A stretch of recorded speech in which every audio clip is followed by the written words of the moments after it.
اپنے جواب تیار رکھنا. جس کا جتنا اختیار ہے اتنا ہی بڑا حساب اور سوال ہے اس سے. فوجیں کیوں نہیں گئیں اس کا سوال پاکستان کے وزیر اعظم سے کیا جائے گا, پاکستان کے حکمرانوں سے کیا جائے گا.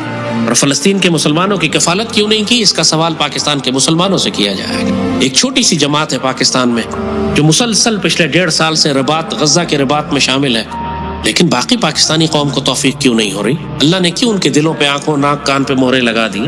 کیوں ان کے دل پتھر کے ہو گئے؟ کیوں وہ اہل غزہ کو فراموش کر بیٹھے؟ غزہ کا رباط تو بہترین رباط ہے. سیدی رسول اللہ نے فرمایا کہ بہترین جہاد, بہترین رباط کہتے ہیں ڈیفینسو وار کو, دفاعی جنگ. بہترین دفاعی جنگ کائنات میں اگر کوئی ہے تو وہ غزہ کا رباط. اور بہترین قوم جو اس وقت دنیا میں موجود ہے, سیدی نے فرمایا وہ تمہیں بیت المقدس کے اطراف میں ملیں گے.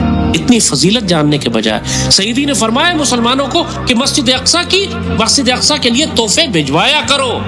کچھ نہ کر سکو تو مسجد اقصی کے چراغوں کے لیے تیل بھجوا دیا کرو. یہ تو کم سے کم ہے کہ وہاں کے چراغوں کے لیے تیل بھیج دو.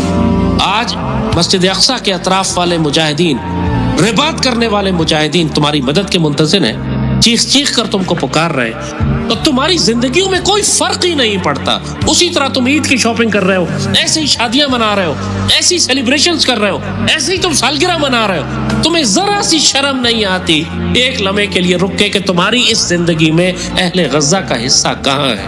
تمہارے دسترخوان پر کوئی اہل غزہ کا یتیم بیٹھا ہے کہ نہیں؟ اس کے لیے افطاری بھجوائی کہ نہیں؟ اس کے لیے عید کے کپڑے بھیجے کہ نہیں؟ تمہیں شرم نہیں آئی اپنے بچوں کے لیے کپڑے خریدتے اور اپنے ٹیبل بھری ہوئی افطاریاں کرتے, جب تم اچھی طرح جانتے ہو کہ اہل غزہ گھاس کھا کے افطاری کر رہے ہیں اور پھر اسی رات مار بھی دیے جاتے بھوکے اور پیاسے, حالانکہ تمہارے پاس رستہ ہے.